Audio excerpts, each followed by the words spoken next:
Bonjour Valentin Busson, vous êtes chercheur chez TEIA, vous venez d'intégrer la structure TEIA Énergie, donc vous êtes dans le domaine de l'innovation sur le data center.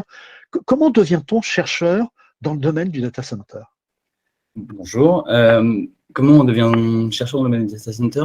Écoutez, moi, j'ai commencé par faire de la recherche fondamentale et je me suis vite confronté à un problème qui est, en fait, c'est pas du tout appliqué. Dans la vie de tous les jours, ça a pas trop, enfin, c'est très éloigné. Donc après, j'ai continué mon parcours en m'intéressant à l'énergie, donc au transport d'électricité, et un peu par le fruit de mon intérêt pour les nouvelles technologies, Internet en général, je suis tombé sur le monde des data centers qui en fait est un peu la face cachée de l'iceberg Internet, parce qu'on sait tous se servir un peu d'Internet, mais on ne sait pas très bien comment ça marche, et en fait tout se retrouve en dessous.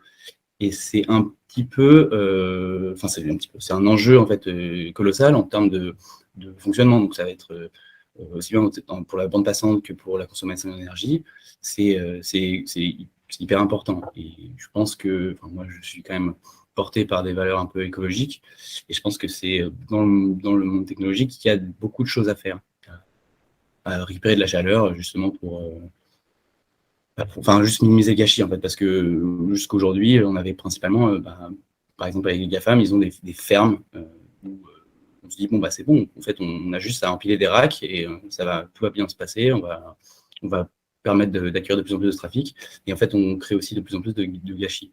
Donc, je pense que, moi, ce qui m'intéresse, justement, dans la recherche, c'est de voir où on peut faire des économies, comment on peut améliorer les process, sans se dire, en fait, on est contraint à avoir des serveurs qui sont très peu performants parce que ça consomme moins.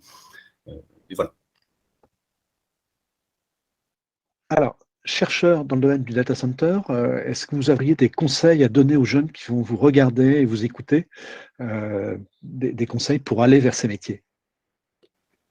Je ne sais pas, parce que moi, j'ai un parcours un peu atypique. Enfin, j'ai pas fait d'école d'informatique spécialisée. C'est un domaine que je suis toujours en train de découvrir.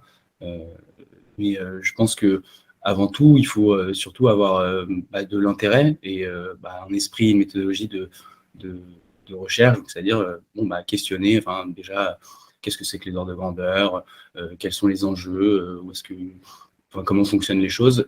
Je pense que c'est principalement ce qui permet de faire de la recherche, c'est la curiosité et un peu, aller creuser un peu les choses, après avec une formation généraliste.